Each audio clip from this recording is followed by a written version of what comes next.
Good evening and welcome to the Paxmundi show. I'm Nigel, your host, and tonight we're going to have news from the front lines of the globally expanding war on terror, and we will also be looking at topics including the UK and French destruction of the EU arms embargo on Syria. We will also be looking at various prisoners of conscience around the world, with many of them with UK connections. And I've got lots more news. So I'm going to start with a few events. These are events that are mainly going on in the UK. On Saturday, this coming Saturday, the 1st of June, we've got a Axe the Bedroom Tax demonstration, march and rally by Greater Manchester against the bedroom tax. That will be from 1 p.m. To 3 p.m. On Saturday, the 1st of June. That will be at Piccadilly Gardens in Manchester. There will be tenants speaking out, music and poetry, pop-up bedroom tax advice centre, march around central Manchester, stay in the gardens or join the short march. Everything will be fully wheelchair accessible, building up more houses, no evictions, homes for all.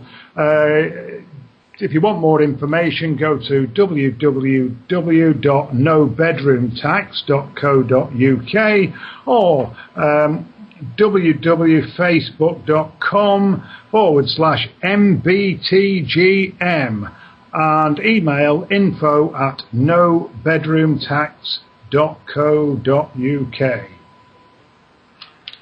On Saturday, the 8th of June, in Manchester, we'll have a Love Music, Hate Racism music festival too. That's going to be held in Whalley Range. It will be a musical celebration of Manchester's rich cultural melting pot, and that will be held at the Carlton Club, 113 Carlton Road, Whalley Range, M16 8BE.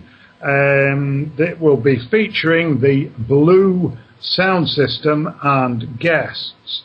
That is sponsored by the Unite Against Fascism organisation and the Unite Trade Union. Cost on the door, £5, tickets in advance, £3 from uniteagainstfascism.org. Also, this weekend, down in London, we've got the Dangerous Ideas for Dangerous Times International Festival. That's starting tomorrow, Friday the 31st of May, and continuing on the Saturday the 1st of June. And it will be in parks, public spaces and halls around King's Cross. David Harvey will feature, Owen Jones, Laurie Penny, Tariq Ali, Nina Power, Lindsay German, Tony Benn, Sanum Gaffel, Jeremy Corbyn, Labour MP, and many more. For more information, go to www.dangerousideas.org.uk. David Rovics, who will be attending the massing for Brad, the demonstration on Saturday, the 1st of June. at the US Embassy will also be playing. He's touring over the next 2 weeks, hoping to get him onto the show to get an interview with him. He's going to be playing in Manchester on Tuesday, 11th of June at the Night and Day Cafe. I think that's £8 entrance. So we'll also have the Massing for Brad at Grosvenor Square at the US Embassy, supporting Bradley Manning on Saturday, and advance notice this time of another local event. That is the Wigan Diggers Festival. Now, this will be the third Wigan Diggers Festival. Now, this is the Diggers Festival, very close to the hearts of the Ashton allotment action. As you know, they're our inspiration. And Gerard Winstanley, who was, one of the leaders of the Diggers, inspirational theorist and spokesperson of the world's first true socialist, known as the Diggers. That will be on Saturday, the 7th of September, from 11 in the morning to 11 at night, and that will be at the, I don't know how you pronounce this, the Weend in Wigan. And there will be all sorts happening there, including poetry, live music, audio-visual presentations, an exhibition, beer tent, food, book, and other stalls. So that's another one to put in your diary. And while we're on forthcoming events, I'm just going to big up the Ashton Summer Earth Fest, which will be being held on Ashton Moss. That will be on Saturday, June the 21st. That's maybe Friday, June the 21st, I think, through to Saturday the 22nd and Sunday the 23rd. So there will be lots happening there. Check out the Ashton Allotment Action Facebook group, or go to www.bobsbackyard.co.uk. So, sorry, that's I'm correct, being corrected. www.bobsbackyard.co.uk/AAA. So check that one out. So getting to the news, what's going on around the globe, stories of war, peace, progress and resistance. So just recently, I've actually been taking a lot of my news from Telesur TV. I just thought I'd tell you a little bit first about Telesur TV. Telesur TV is a TV station, satellite and now digital, which was set up by the Bolivarian government of Venezuela under Hugo Chavez in 2006. And, the idea behind it was to create an international TV station that would be getting news to and from the various people in Latin America, in the Latin American continent, and also providing information for everybody else around the globe with a progressive Bolivarian socialist peace-loving stance. So I'm a big fan of Telesur, and I have been watching it for quite a long time digitally. I actually did have a go at getting it by satellite. This is just a little anecdote, really, that I actually set up a satellite dish, and the only way, this satellite is somewhere over Ecuador. So in order to get it, you've got to have a very large dish. So in my madness, I actually built a 3-meter satellite dish in my back garden. And I did actually get it up and running. It took quite a bit of maintenance, but I ended up really disturbing my neighbours because I got a lot of unidentified helicopters just circling and monitoring the property, and this really created some fear in my neighbours, you know. So I did actually eventually take that down. That's just a little anecdote there. I am now regularly downloading clips from Telesur TV News with English subtitles, and then I'm now torrenting those twice a week usually. So you can get those on onebigtorrent.org. If for anyone who's interested. So the news that's been covered by Telesur this week is that Iran has hosted in Tehran a Syria True Friends conference. This is to provide support to the Syrian government, which is now very isolated, both politically, militarily, and economically.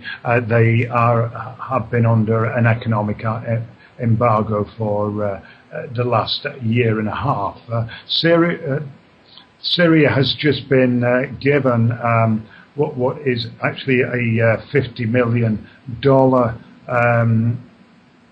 gift of petrol and other materials by the government of Iran. Over in Latin America, in Honduras, there has been a truce negotiated between armed gangs in Honduras. This was an initiative by local civil organizations in order to reduce the violence from armed criminal gangs. They actually got them to sit down at the table and try and work out their differences, and this has been successful. So there again, in Latin America, there really is a big move across the continent to try and deal with disputes through dialogue, through negotiated settlements. So over in Venezuela and Ecuador, Argentina, they've been celebrating World Play Day. Now, this one had escaped me. World Play Day, all about children and remembering the rights of children. And, they've used it to showcase new facilities in different areas for children, children's centres, parks, etc. So that's some good news there. In New York, in the US, former Guatemalan president Alfonso Portillo has actually pleaded not guilty to money laundering charges in the US court in New York. He's being accused of misappropriating public funds. These were foreign donations, aid and donations, which were made to the people or the government of Guatemala by various foreign countries, including Japan and Switzerland. Now, I understand the charges are that he put the money straight in his bank account and shared it out with his staff, his security advisors.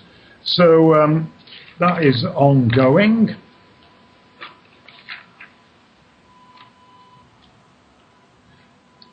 Over in Chile, students have been marching in Santiago, Chile, against, cuts to student services and universities. The authorities put the demonstrations down quite violently,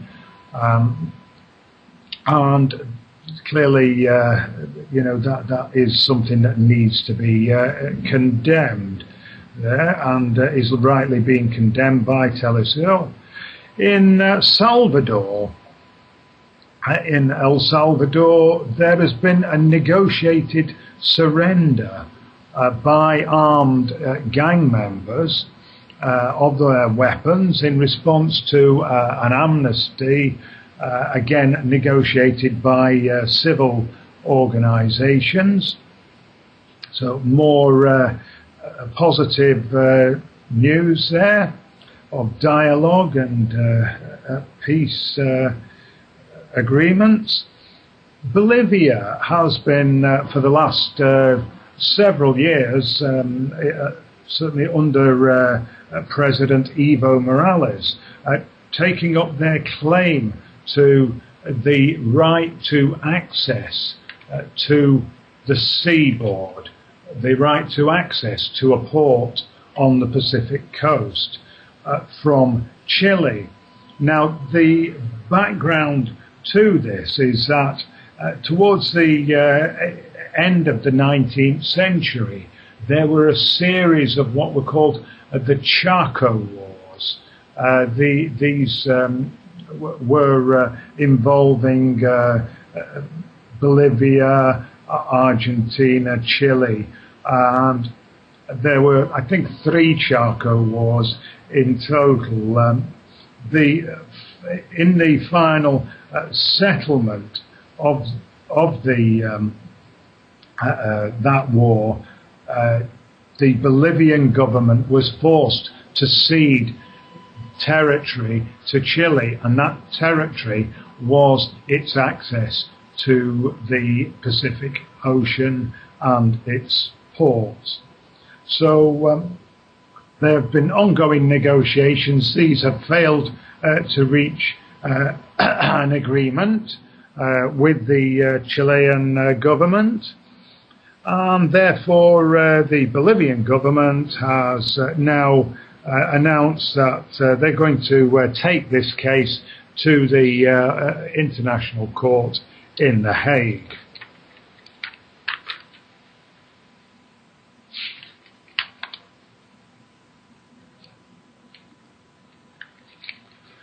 So I think that's probably all of the news for this week.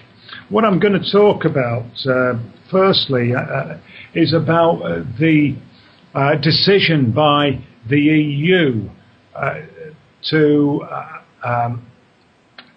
actually end its embargo on arms to Syria. So the embargo on arms to Syria was initially put in place to try to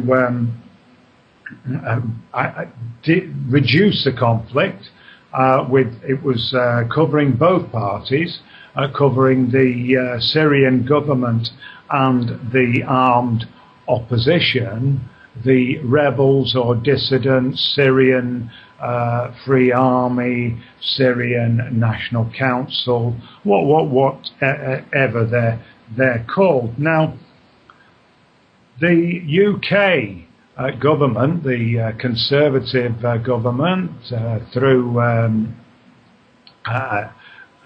Hague, the foreign minister, the foreign secretary, has been pushing the EU to actually lift this embargo, along with the French government. Now, the British line has been that if the EU didn't lift the embargo, then Britain would unilaterally break the embargo and send arms to the rebels. Now, it's worth bearing in mind that the opposition in Syria is not in any way united, and it is made up of lots of different groups.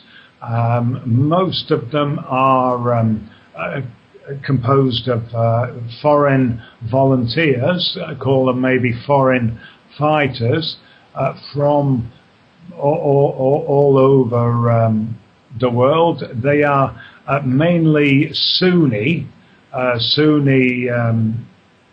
Muslims, and many of them are, fundamentalist organizations. In fact, some of them, like the group Al-Nusra, are basically the equivalent of Al-Qaeda. And these are the groups that the British government is intending to arm. So, now, contrary to what a lot of people believe in this country, we actually get a lot of anti-European propaganda in the media, and the impression that one would get is that the UK is getting a raw deal from Europe and that we are ignored. But in fact, here you can clearly see that the UK is leading EU foreign policy. So as a result of that pressure from the UK, on William Hague, our Foreign Secretary, and representatives of the French government, the EU this week agreed to lift that embargo, and the Conservative government, William Hague, has announced that we are going to be sending the most advanced technology to these rebel groups. We are sending them surface-to-air missiles so that they can take out the Syrian Air Force. And now, one only has to look at what we did in Libya, where we again, put all this weaponry, into that country, and all of that weaponry has gone on to move around the rest of Africa, destabilizing the whole of the Sahel, and you have a situation now where the government of Libya is really a farce. The whole country is controlled by lots of different militias. Every city has its own militia. Even the airport was controlled by 2 or 3 different militias. So clearly this is the pretty much the same aim that we've got in Syria, is to actually escalate the conflict. Now, this comes at a time when there has been big initiatives to actually bring the different parties together and to find some kind of resolution. There is this conference on the table to be held between the US and Russia over Syria. Now, this decision by the EU has really thrown that into disarray and got both parties already throwing out, rhetoric that's going to escalate the situation. The Russians have condemned the EU decision. They've condemned the decision by the UK and France to send this high-tech weaponry to these rebel groups. And on the other side, Russia has committed itself to continuing to arm and supply the Syrian government. Now, the US government, under Foreign Secretary John Kerry, has then condemned Russia for stating that they're going to continue to arm the Syrian government, but has absolutely nothing to say about the EU decision to arm these rebel groups. So clearly the situation is getting worse there. We've got this ongoing civil war.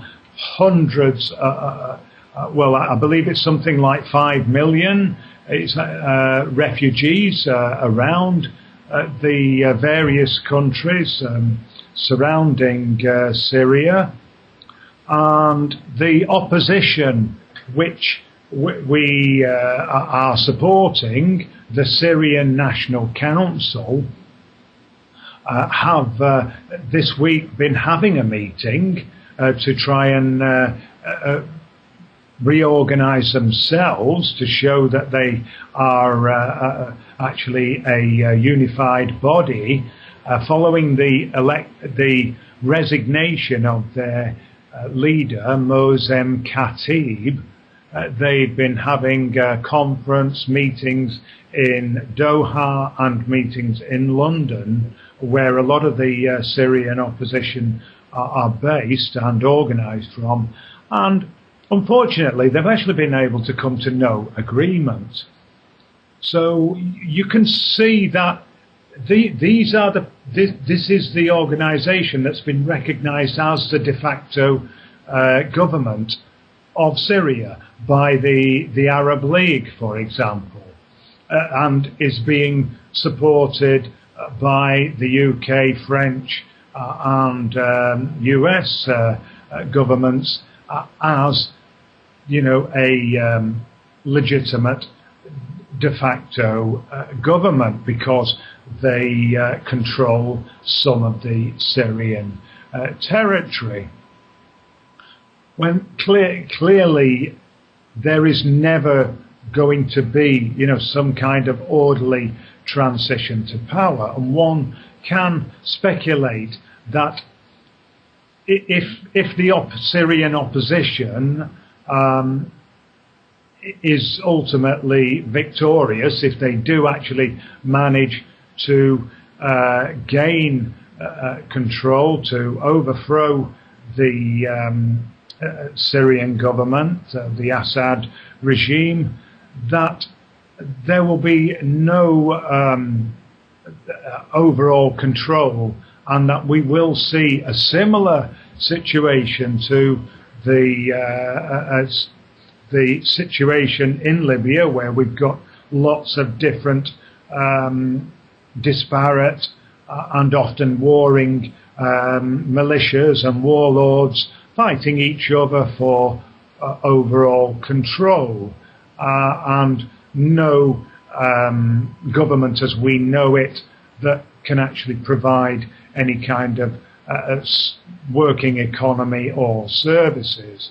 But saying that the gas is still pumping out of Libya, regardless of the fact that they haven't got any other services, the gas still continues to be pumped out to Europe, and clearly that is the aim of the game. In Syria, the EU has already agreed to we're buying oil from these rebel groups who control different parts of Syrian territory. So the oil keeps pumping out. You look at Iraq, there's lot of civil conflict, very poor quality of life, very few, basic services in that country, but the oil keeps pumping out. And, that is clearly the game plan. So I don't know if anybody's out there, if you've got any thoughts on what the British government is doing, the way we're, directing and extending, this global war of terror yet again. But if you want to call in, chat, if you've got anything to say, you can phone on 0161 298 0298. If you're calling from overseas, that's +44 161 298 0298. Or alternatively, you can Skype at Bob's Backyard. So, Prajna, did you want to come in at all there? Please, Nigel. Yeah, I was a bit distracted, and so you may have mentioned it, but I didn't hear whether you mentioned that Israel had said to the Russians, had threatened to bomb the Russians, basically, if they supplied missiles to Syria. And I was wondering what you thought of the credibility of that report, and isn't it absolutely arrogant of someone like Israel to start making threats against Russia? Yeah, that clearly Israel is on the ground. They're actually coordinating with the opposition. They are attacking Syria. They're actually carrying out operations in Syria on a regular basis in support of the rebels. I had actually missed that, so thanks for that. About the threat to Russia, I'd actually missed that one. But I know that the Syrian government has actually taken it to the UN, the continuing incursions by regular Israeli Defense Force units have been captured in Syria, several miles into Syria, where they've been supporting and liaising with these rebel groups. And, that's apart from the bombings that took place a few weeks ago. So clearly, Israel is, again, they're pushing this at all levels, and the threat there is the unstated threat that they have these nuclear weapons in Israel. I think we need to be very aware, and I don't think there is really any awareness that we are probably nearer to nuclear holocausts than we've ever been. But there is no awareness of it. What you will think back to the, Cold War, when really because of the détente between the Soviet Union and NATO, to some extent, there wasn't that much threat of nuclear war, but now it could happen really any day, and clearly if it happens, it's going to come from Israel. We could be into something really bad, a global nuclear war. You were saying, right? Yeah, that's certainly the kind of statements that I saw in the headlines about it. And there was a further article today saying that Syria had already received the first of these missiles. So basically they're saying, there's no point in Israel threatening because it wasn't a case of the Russians are about to supply these missiles. They've already started supplying them to Syria. I can't remember which missiles they were, T-300s or something like that, but do look into it.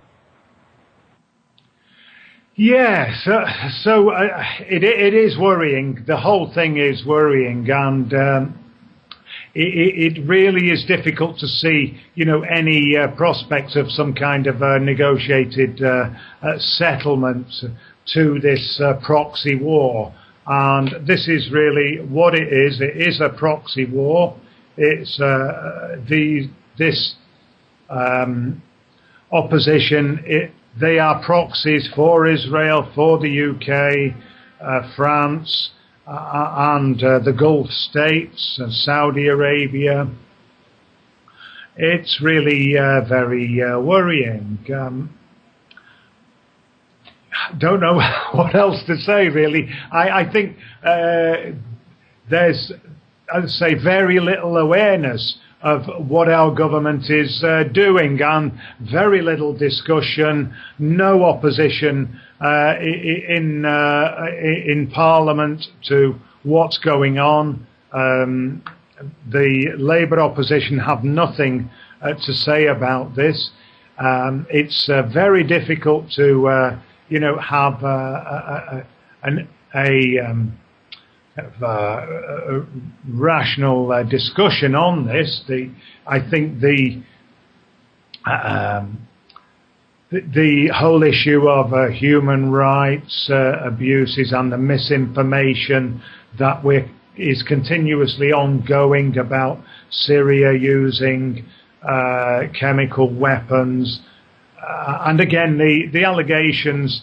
These are just allegations, and they're coming from the UK, Israel, the usual suspects who have a vested interest. But this kind of, misinformation really it tends to bring the public on board, I think, and I do think that it's very difficult for most people to get a handle on what's going on in Syria, and to see that this wasn't an Arab Spring kind of legitimate democracy movement or anything like that, as we saw in Egypt, but instead was an armed incursion by groups,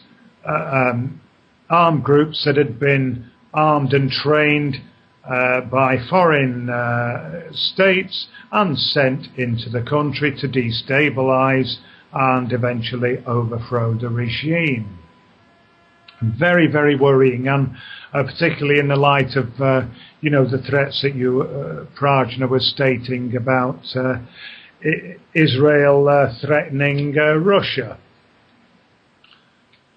Nigel, you may remember that a few weeks ago we talked about the matter of chemical weapons and the fact that there were some videos on the net of the rebels experimenting with chemical weapons, and my suggestion then was that they would introduce chemical weapons via the rebels and then turn around and say that the Syrians themselves were using chemical weapons, and that appears to be, from what you've just been saying, appears to be precisely what's happening. Now there are claims from Israel and everywhere else that the Syrians are using chemical weapons, and also Sudama's Den in IRC chat has helpfully found an article in the Daily Mail headlined "Russia says it will arm Syria with anti-aircraft missiles to prevent some hotheads from intervening in the conflict."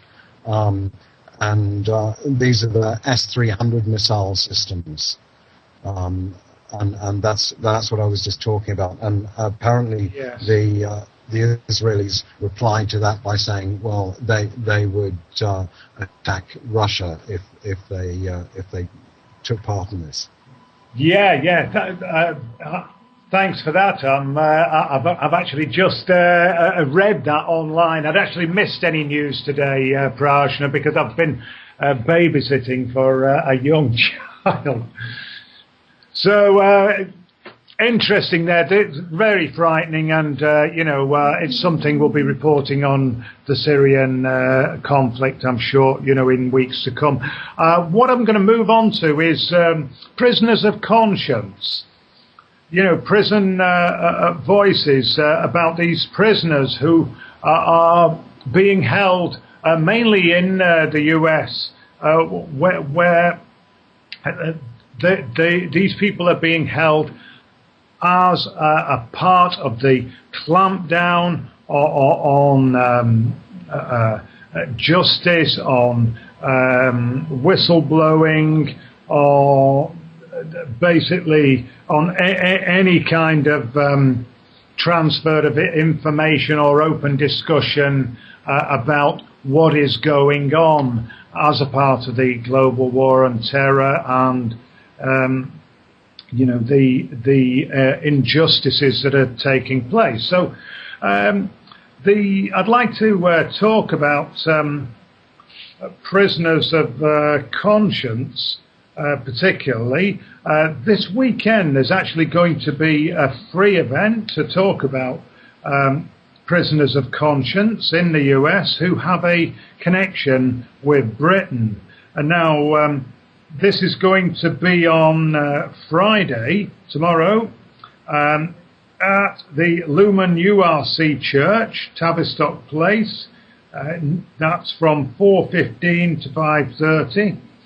And it will be looking at the cases of Bradley Manning, Talha Hassan, who I've previously spoken about. Bradley Manning, we previously had Lindy Carter talking to us, and again Shaka Amir, the last remaining UK resident in Guantanamo. So this event is a part of the Festival of Dangerous Ideas this weekend that I mentioned earlier. There will be a discussion chaired by Amrit Wilson of South Asian Solidarity. There will be Hamja Hassan, the brother of Talar Hassan. I've seen him speak before. Really recommended, very moving story about what happened to his brother, who is now in solitary confinement in a supermax prison in the US, facing charges which could lead to life imprisonment. He's never even visited the US yet. He was sent there by the British government.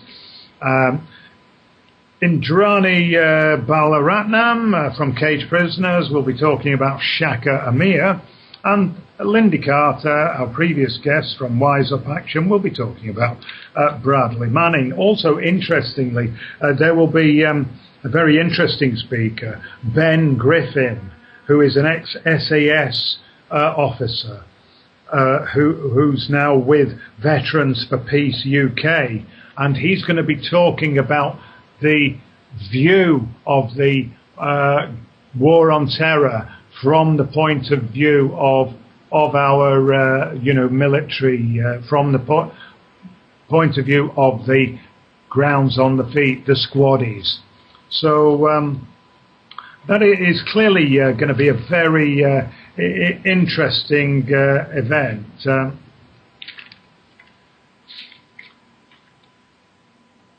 Now, another case I'd really like to talk about is Lynn Stewart. Today is a day of action in the US about the case of Lynn Stewart, and people are being asked to phone into the State Department about her case. Now, Lynn Stewart is a 73-year-old former attorney. Lynn Stewart was one of these solicitors who represented controversial prisoners who often couldn't get other counsels to represent them. She's also somebody who represented poor and disadvantaged people on a pro bono basis. So this is a woman who was a woman of conscience, a solicitor with morals, and she was subject to what are called special administrative measures when she was representing a alleged terrorist, now convicted terrorist, Sheikh Abdul Rahman. Now, when these lawyers under these special administration measures are representing their clients, they are very restricted on what information they can give to anybody, particularly the press. Now, as a result of statements that she made on behalf of her client to Reuters press agency, she was prosecuted in 2005 for providing material support for terrorism over statements made to Reuters regarding Abdul Rahman. Now, these charges were initially dismissed by the court, but then the state came back with charges of conspiracy to provide support to terrorists. And as a result, she was eventually sentenced to 28 months in prison in 2005. Now, the state then continued to appeal the sentence, and in 2010, so she was held in custody, and after she should have been released, and then in 2010 she was sentenced to a further 10 years. Now, as I say, today there's a day of action by the Justice for Lynn Stewart campaign, which is, I'll spell this, it's www.lynnestewart.org. Now, Lynn is being held in the notorious F.M. Carswell Prison Hospital on Carswell Air Base. Those of you who heard the show about Afia Siddiqui may remember this is where Afia Siddiqui, prisoner from Pakistan, is also being held and denied medical treatment. And so Lynn has been diagnosed for the past 5 years with cancer. She has been denied any form of treatment by those people. She is now, as a result, her condition has deteriorated. She is now in the stages of advanced terminal cancer, and she is still continuing to be held, in solitary confinement conditions and denied any medical treatment. Now, what today's action is about is they are asking that she be shown clemency on the grounds of her medical condition. This is a 73-year-old woman who has very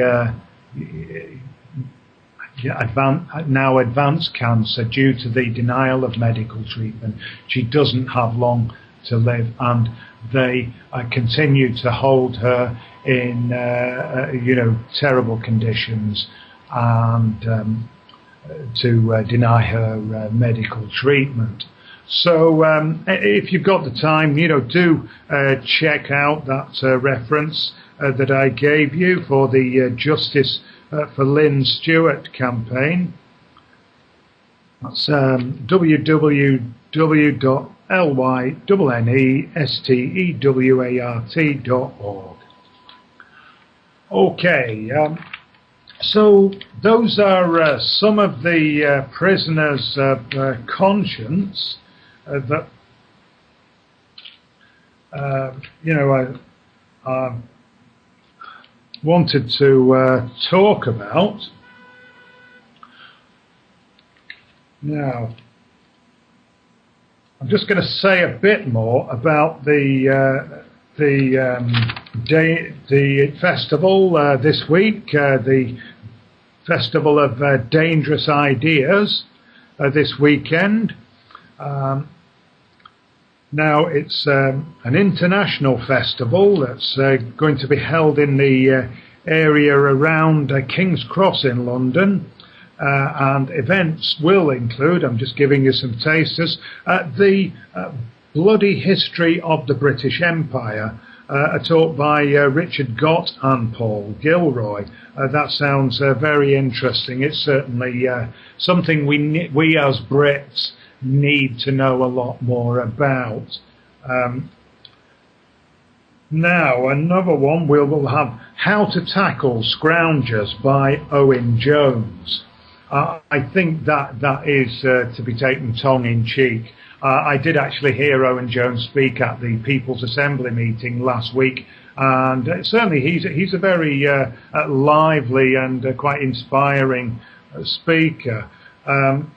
We will have they'll have a film being shown, The Five Broken Cameras. Also, The Revenge of History by Seamus Milne and Nina Power. The Drugs Don't Work, or Why Can't Our Rulers Kick the Austerity Habit?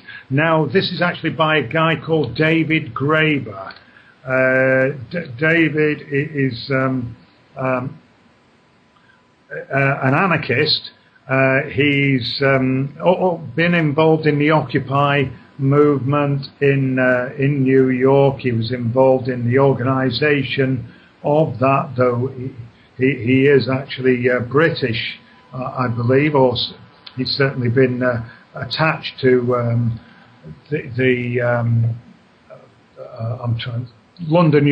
of the London universities. Now, he's the author of Debt, the first 5,000 years. It's a book that I would really recommend. We'll also have discussions on the New Scramble for Africa.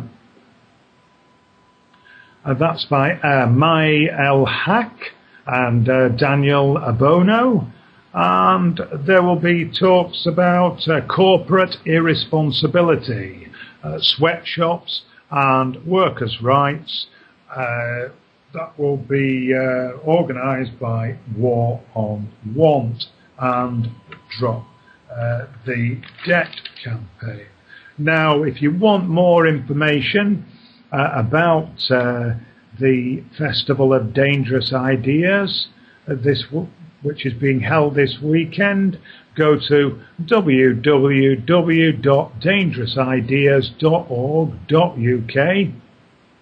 I'm actually going to be in London this weekend myself, and I'm hoping that I might get to some of the events, to the demonstration there at the US Embassy in support of Bradley Manning, maybe to some of this Festival of Dangerous Ideas.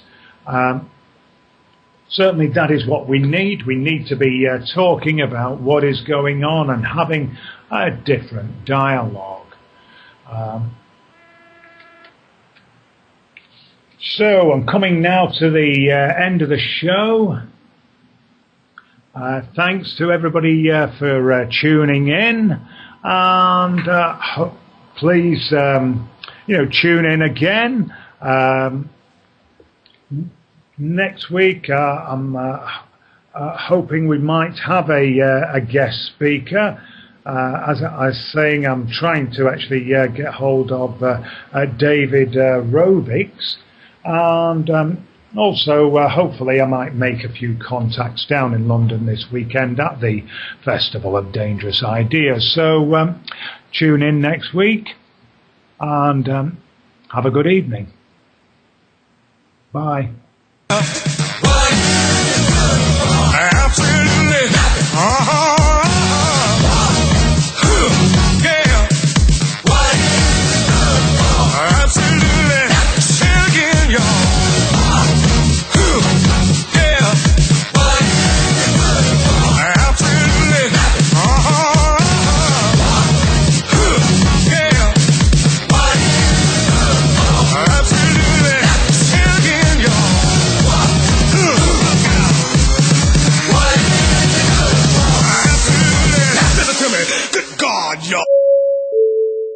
This is a public health announcement. Cannabis cures cancer.